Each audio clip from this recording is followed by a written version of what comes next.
Okay, junior grasshoppers. I did this earlier today, which was to give a lecture while screen sharing. Your teacher is finally kind of figuring some things out here after all these weeks. But this will be the last lecture of the year that I give you guys on content regarding AP US history. Um, I've got the outline in front of you. I'm going to just kind of like lecture you as I go through this to kind of give you an idea of what you want to focus on for your zeitgeist as we end the year in United States history. And I want to kind of start here with the what we know about the modern progressive and conservative split, right? Um, Everything has been building towards this. Everything going back to when I taught you guys about the New Deal and the Great Depression. The modern progressive and conservative split from 1989 to present, right? Even before that, actually, goes all the way back to these same issues, these key issues. One being the role of government, okay, especially in the economy.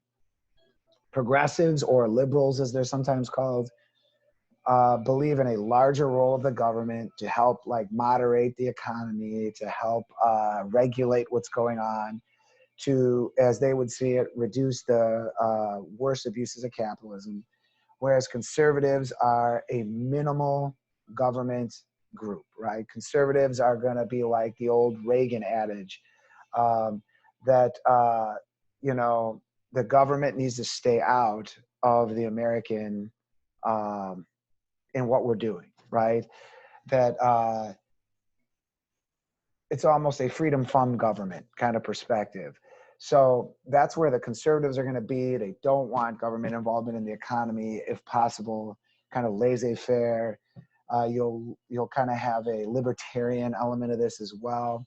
So you're going to see conservative liberals split on this. So probably understandably, right? The same position is going to be on taxes. How does our government pay for interventions that it wants to have? It's through taxes. And therefore, liberals slash progressives are going to be more in favor of taxes in order to pay for government programs and things that need to be done from their point of view. Whereas the conservatives are like, nope, I want to keep as much as money of my money as possible. I'll take care of myself, and I don't want to be taxed. And that is, you know, again, that's kind of Reaganism 101, right? Reduce my taxes, pay less for social programs. That's where I'm at. That's the conservative take on this. Okay, I'll take care of my own. I don't want my money being spent to take care of other people. Okay, moral issues. Now, the moral issue thing is getting more complicated as time goes by. Because originally, the rise of the new conservatism was motivated by religious impulse, right? We talked about the religious right. And so issues like abortion, that's still pretty split between conservative and progressive, right? Most progressive Democrat types, right, are going to be in favor of allowing abortion and women to choose, right? Whereas conservatives are going to look at it from a more traditionally Christian viewpoint that this is wrong and it's killing children. And so that's generally how things work. Um, and the same is going to be for gay marriage and homosexuality in general, right? So that's why conservatives are generally going to be on the side of, we don't want to give uh, what they would call the gay lobby anything, okay? Whereas liberal progressives are like, well, that ship has sailed, right? Like homosexuality is no longer a thing that we're going to look at as sinful or evil. So again, these are the split on these. And you see it with pornography here. I'm not sure either side is going to say pornography is great, but like the idea of legislating against it is going to be more of a conservative Christian impulse coming from the right, okay, than you're going to see from the left. I mean, again, it's not like, progressives are going to be like, oh yeah, that's great. Like, but we're looking at tendencies. We're painting with broad brushes here. It's just so that we can look at some of the things that happen in these subsequent presidencies and how do you view them through the lens of the conservative versus progressive clash, the zeitgeist clash between these groups. And foreign affairs, so you're going to increasingly see today from conservatives kind of this sense of US isolationism. Make other countries handle their problems more, make other countries pay more for things like the World Health Organization or being part of NATO, okay, and things like that. Whereas liberal and progressives are going to be more like, no, that the world is safer when we're all in community together. So that's why you're going to generally see conservatives kind of be against organizations like the UN or the World Health Organization, whereas progressives are going to be more like in favor of those organizations and world collective stuff, like collective security, right? And you even think about the presidencies in the past that were involved for like creating the League of Nations and the UN. They're all democratic presidencies, right? So it's a difference in the way the world is viewed. You know, does the U.S. Need to really be involved in these things, or are we better off on our own? Okay, the on our own perspective tends to be conservative. Look out for ourselves as a country. Don't worry about everybody else. No, we need to take the lead in like getting coalitions in the world tends to be a progressive side of looking at things. Okay, so when you understand the split between the two, it'll make some of this stuff make more sense as I kind of go through it with you. So we look at the Bush presidency from 89 to 93. This is the first one, the George Herbert Walker Bush. And he was a Republican, kind of riding the coattails of Reagan. And to be quite honest with you, in the 88 election, the Democrats didn't really have anybody good to put up against them. You know, Michael Dukakis, the Democratic nominee, was not good. You could argue he was kind of a 1988 version of Joe Biden, just kind of blah, right? G.H. Walker Bush, who had been the vice president under Reagan, who had been fairly popular, is going to get elected as the vice president, going to ride that, okay? And you know, he's immediately going to kind of talk to that conservative base. Read my lips, no new taxes was his favorite line, right? What's going to end up happening, though, is because of all the federal deficit we inherit from all the Reagan military spending, he's going to find it increasingly difficult to operate the United States without raising taxes. And so he's going to ultimately violate that campaign promise of read my lips, no new taxes. And that's part of why he's not going to get reelected. He's going to be a one-term president of the United States, even though his presidency was fairly successful by other standards, okay? For example, in 91, we're going to go into Kuwait during the Gulf War. This is Gulf War I, when Saddam Hussein and Iraq invade the oil-rich area of Kuwait and touch off a explosion in the Middle East that threatens to, you know, throw off the balance there and put everybody's oil reserves at risk. We are going to lead a coalition to go and win that war relatively quickly. And Saddam Hussein is going to be sent packing back to Iraq. He won't be removed from power. But we're going to restore kind of the balance there. And it's going to be pretty successful and pretty popular. Like George Bush is going to be pretty popular as a president for doing this. We're also going to intervene in Somalia, where there's going to be starvation that has been caused by a civil war going on there. And we literally will end the starvation by sending the Marines in and bringing food and keeping the warlords in line. And all of this is going to be a product of the Cold War ending. You know, the Soviet Union collapses in 91, basically. You know, there's a coup in Russia itself. The satellite nations of the Soviet Union break away, led by places like Lithuania and Poland, and they, you know, all of this also has to do with the Soviet failure in Afghanistan and all their depleted resources from that war. That if you remember, we supported the Afghan freedom fighters there. So the Cold War ends, and that really kind of creates a scenario of like, what is now the role of the United States? Okay. It's no longer to contain communism. It's going to be to take the lead in fixing problems around the world.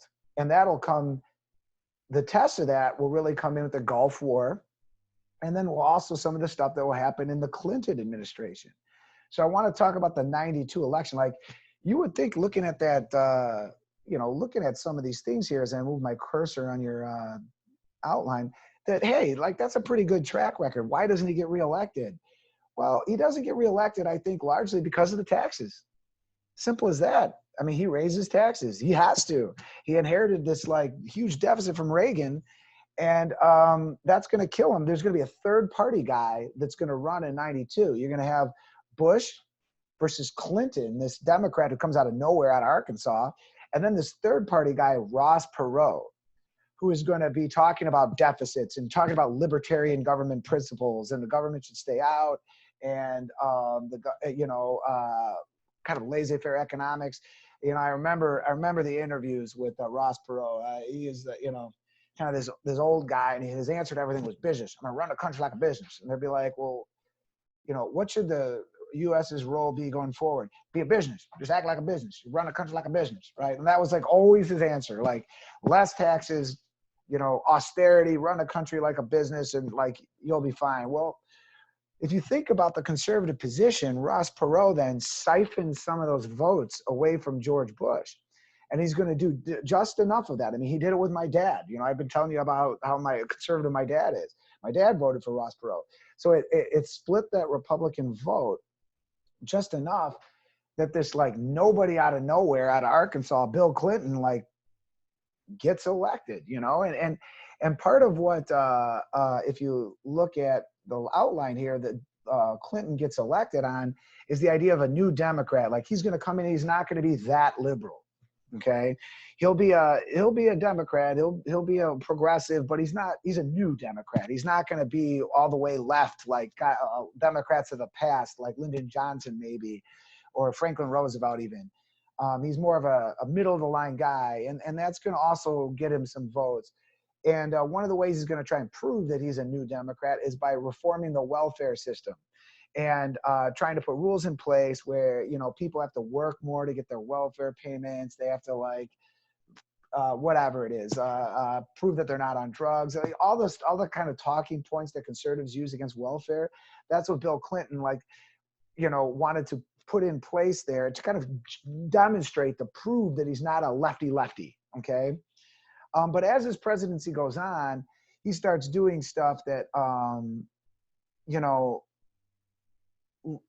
people on the right, as we get more polarized, are going to view as lefty stuff, right? One is going to be, if you see here, the don't ask, don't tell when it comes to the military. Gay people being in the military was coming to a head as an issue because of the violence against them in the military once they get outed, right? And so the official military position against homosexuals is you're not allowed in. But what people were doing is they were just not telling you that they were gay and joining the military. But when that comes out later, there ends up being problems created by that within the military, because there's a lot of intolerance, a lot of bad stuff happening. And Clinton, rather than enforcing an gay people stay out of the military policy, he was a don't ask, don't tell. We don't want to know if you're gay, you don't tell us. And for a lot of conservatives, that's viewed as, so that means you're okay with letting them in. And so, you see the divide right there. Okay. The Clinton administration did not oppose abortion. The Clinton administration was taxing people, right? And it wasn't long before the Republicans in Congress were looking for a way to get them. Okay. One of the interesting things that the Clinton administration does is with NAFTA, which is the North Atlantic Free Trade Agreement, which if you paid any attention to Trump when he was running for office later, he was blasting NAFTA because NAFTA opened up the borders between Canada and Mexico to lower trade restrictions and make it easier to move jobs to other countries, right? This is a kind of globalization in miniature. But American jobs were then being drained, but it was great for business. And so Congress supported it because corporations could have, for example, cars made in in Mexico a lot cheaper because you could pay the workers or nothing. Jobs started getting exported. The farming industry did the same, and it really hurt a lot of people, especially in the Rust Belt, right? These are people that would vote for Trump later because they know that the Democrats are the ones that move their jobs, because Bill Clinton, I mean, this is a very Republican move to do a pro-business thing like this that hurts workers. They don't care about workers, and especially unions. But like, it doesn't matter. It's not enough to save Bill Clinton. He was still viewed as a liberal, okay? And therefore you got the impeachment that you know, led by Republicans in Congress. They're going to go after, once the Congress started to flip conservative, they tried to go after Bill Clinton on the Lewinsky scandal, right? And it wasn't that what Bill Clinton was doing was illegal in his sexual encounter with Monica Lewinsky.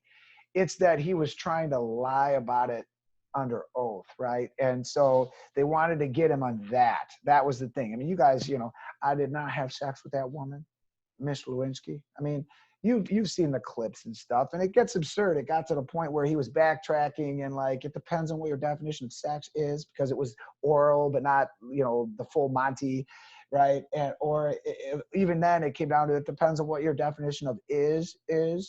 Like, okay, it's a verb form of to be, but like his defense had become ridiculous. And the impeachment ultimately failed because people could see that it was kind of a it wasn't important enough. Like there wasn't enough at stake on this supposed lying on the stand and everything. And enough votes were not. He was impeached, but he's not removed. Okay.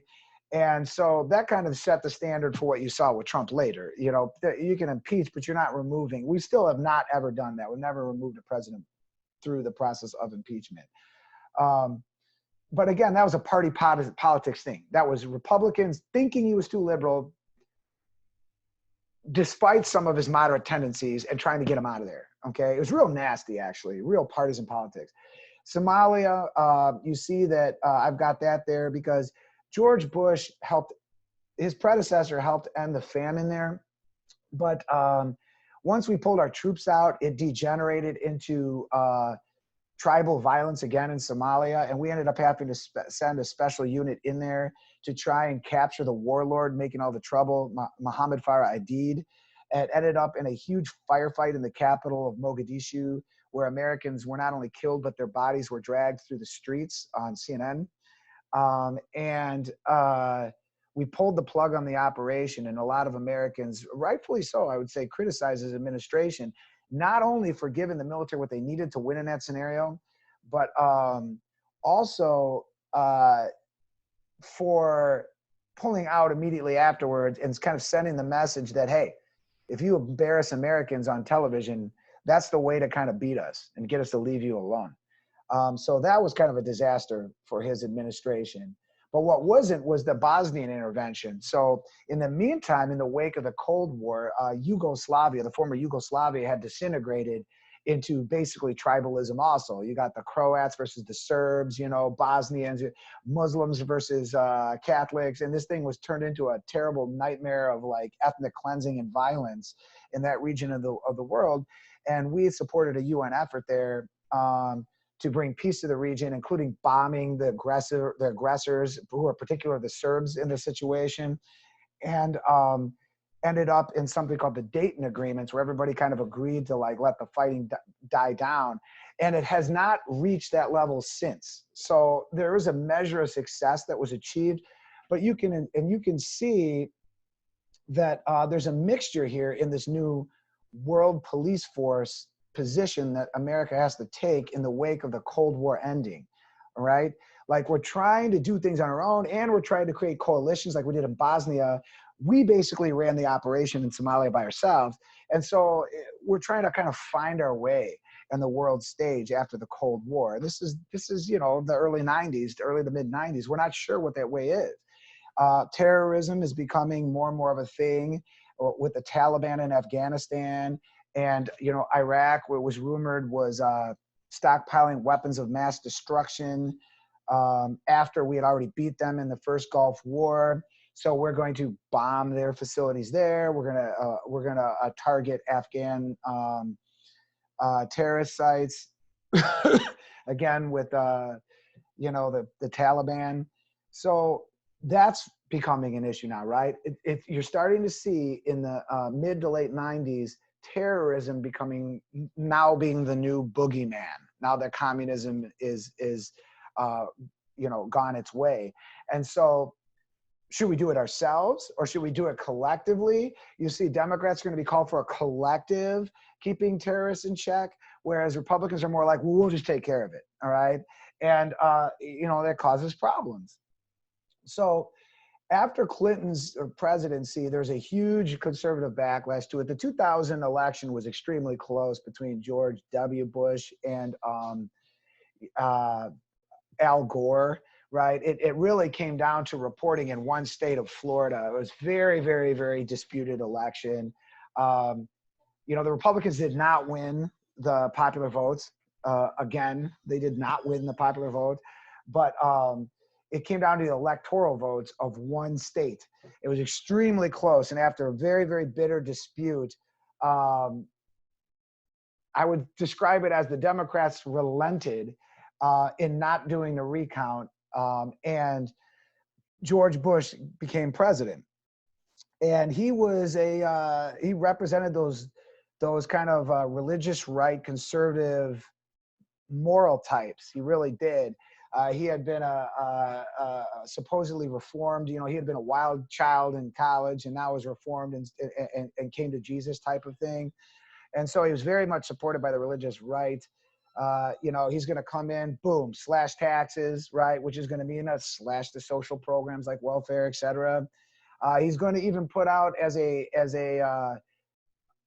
means to balance the budget, as opposed to the Clinton administration, which had balanced the budget through increasing taxes. He is going to want to balance the budget by cutting. The idea is to take Social Security and make it private instead of a government entity. Okay. And that was a really big push. I remember that push. It is not going to succeed. Again, it's the sacred cow of Social Security.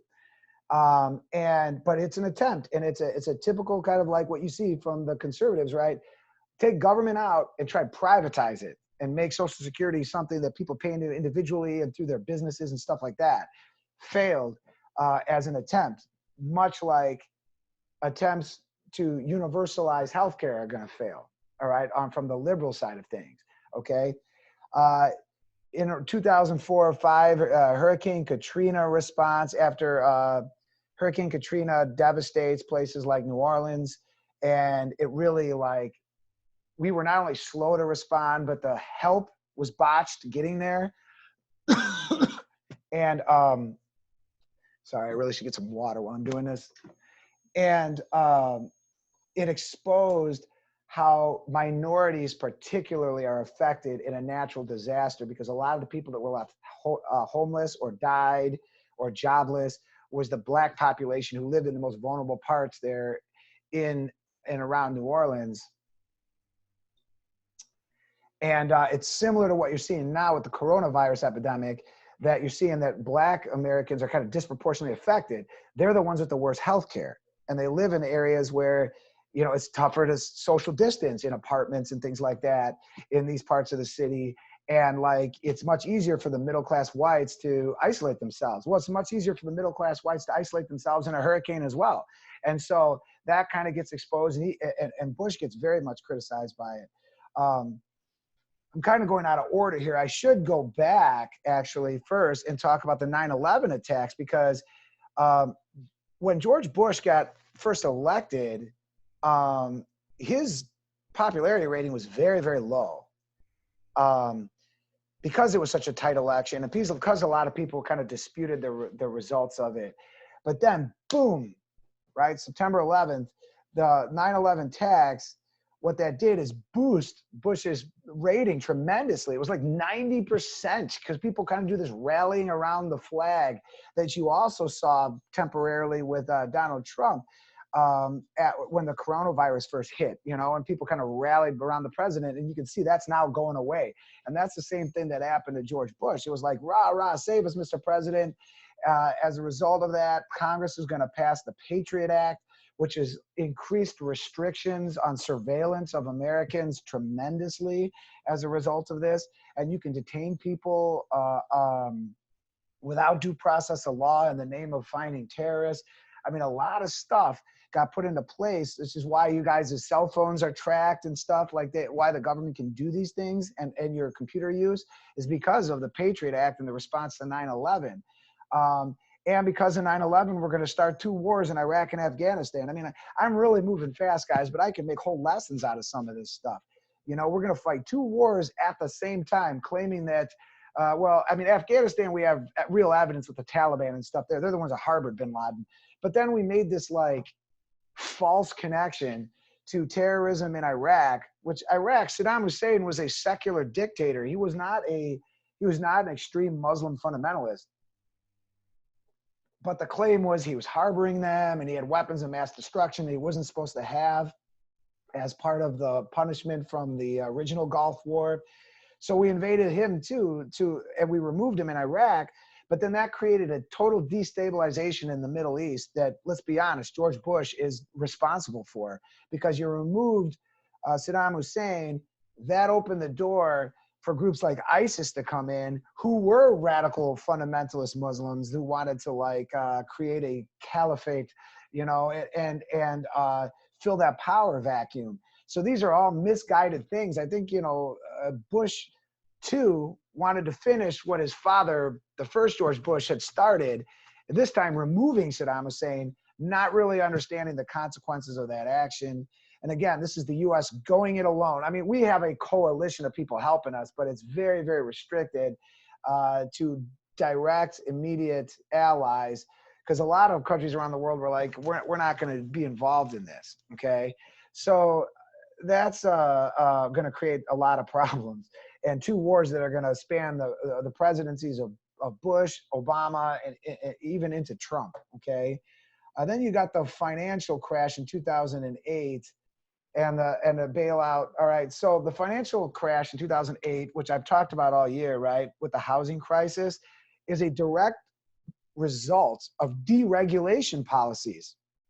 Remember, you had these major Republican presidents. George Bush got reelected, by the way, because of the wars going on. You know, like the idea is you don't want to change the horse midstream. So like, you know, we got these wars going on. He gets reelected because people don't want to like put a new guy in the middle of this. And, you know, all this time between George Bush and Reagan, and then the first Bush between them, right? You had all these Republicans, and let's be honest, Bill Clinton was fairly conservative with financial policies, okay? I mean, look at NAFTA. The housing market and banking had become a play box again, the same way that it was before the Great Depression. And so this financial crash happens, and it was these policies that aided to it, all right? These conservative policies of allowing deregulation in the banking and housing industries allowed the crash to take place. And now there needs to be a bailout. And now Republicans are calling for a bailout of big businesses and banks that are tied to this as their solution. All these jobs are going to be lost. All these jobs are going to be lost. And it helps lead to the rise of something called the Tea Party movement, who is tired of these bailouts that take place. All right. The 2008 crash, make no mistake about it, absolutely paves the way for Barack Obama. Barack Obama gets elected in 2008 because the conditions are perfect for him to do so. People were angry at Republicans. People were angry at rich people the same way they were with the Great Depression. And so the Republicans, you're out. We're going to get the Democrats in. Barack Obama comes in, again, seemingly out of nowhere, you know, and he is going to continue this massive stimulus of big business and stuff, bailout of banks, auto manufacturers. I've got it right here on the list. And, you know, he continues those Republican policies because it's the thing to do to prevent the economy from crashing at the time. But the point is, it's the deregulation that caused all this, right? So immediately during his administration, there's some legislation that they want to put in place to try and make sure this sort of thing doesn't happen again. The legislation isn't very strong on banks and stuff like that. Subsequently, it's been chipped away at by Republicans in Congress. But again, you see this back and forth that takes place. And then you see the attempt to pass Obamacare as a, the healthcare crisis had been getting worse and worse and worse and worse since the 1970s. Less and less people can afford the corporatized healthcare in the United States. And you guys know where I stand on this as your teacher. I don't have to tell you. But I think what people need to realize is Obamacare was an attempt to take a Republican model that Mitt Romney had put in Massachusetts and make it national. It was a hybrid of government takeover and corporate influence, okay? And that's why it probably had so many problems with it, because it put too much stress on independent businessmen and women and small businesses who had to pick up the slack for the cost of healthcare, where it did put poorer and some working class Americans under the umbrella of healthcare. It did help them out. It hurt a lot of the middle class. And what you had is this Tea Party revolt. And you got this interesting split that goes even further now. You got this Tea Party liberalism who hated Obama and thought that his Obamacare and his bailout of the banks, even though it was started by George Bush, right, that it represented this big government that everybody hates. And these Tea Partiers became extremists, like stay out, no taxes, let us do our own thing. Government is the problem, right? Versus these Occupy Wall Street types who are like college kids and working class people that were like, hey man, we can't afford anything. Like we're being put out of work by this crash that happened in 2008, and we demand change in areas of healthcare. But we want more government involvement and regulation because capitalism has failed us, right?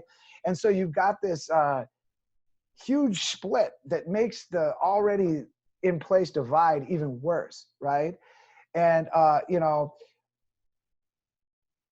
and when it comes to foreign relations, as we're finding our way against terrorism in the world, you got the Benghazi incident in Libya in 2012, where American CIA contractors were killed. And, there's an investigation that Republicans, particularly in Congress, they wanted to like crucify Hillary Clinton, the Secretary of State, over this.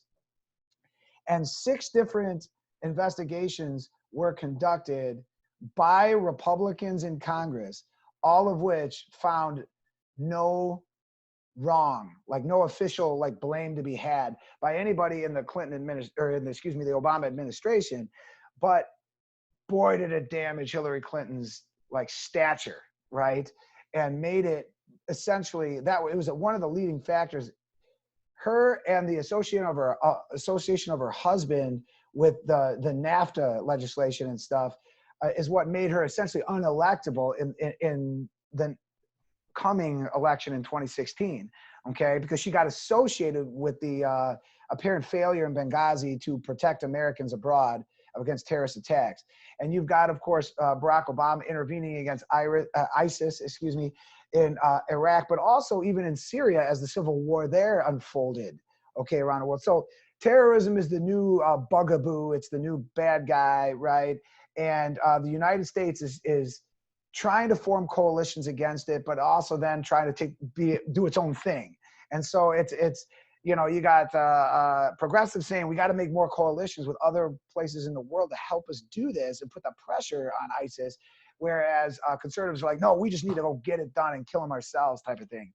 And so all of this is the backdrop that leads into the 2016 election, where conservative Republicans bolstered by the Tea Party and the religious right are going to help Donald Trump get elected in 2016. I mean, Hillary Clinton is damaged goods from Benghazi, from being associated with failed healthcare efforts under the Clinton presidency of her husband, as well as the NAFTA, which decimated the Rust Belt states.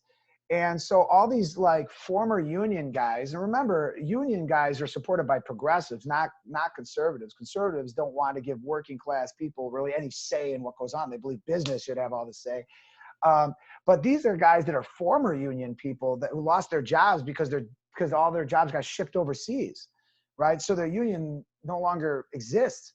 And so a lot of these guys were instrumental in the Rust Belt states that, despite the fact that Hillary Clinton won the popular vote, they're going to help Donald Trump get in, right? And he's going to portray that image like Trumpism. I mean, what is it? It's we're going to fix our own problems. We're going to withdraw from things like the G7 summits, G20 summits. We're going to withdraw from like coalitions on global warming. We're gonna handle our business ourselves, right? When in doubt, we will send rocket attacks where we need to. We're gonna bomb here if we need to.